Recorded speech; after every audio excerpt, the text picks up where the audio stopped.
as there is less cash in the music industry. Labels, management, and artists find themselves having to cut on costs to sustain the touring. And usually the first thing they think of when they have to cut costs is the band. Why? Well, let's have a look at this. Before, pop artists would need solid players to rely on for a very high standard show.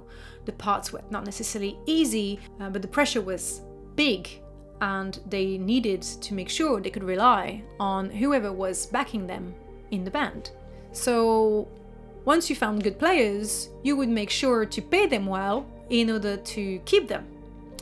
Today, it's quite different.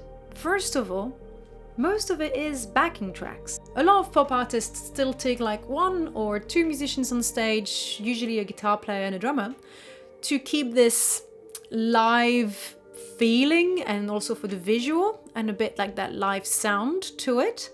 So they could easily put the parts of those people on stage in the tracks too, as usually half of the musicians are already on tracks anyway. Furthermore, although you need a musician you can rely on and who is professional, is going to show up on time and so on, the arrangement of pop music today is significantly easier than in the 80s and 90s. Especially when we take into account the new technology with in-ear monitors having cues, click tracks and so on, the pressure is a lot lower than it was back then.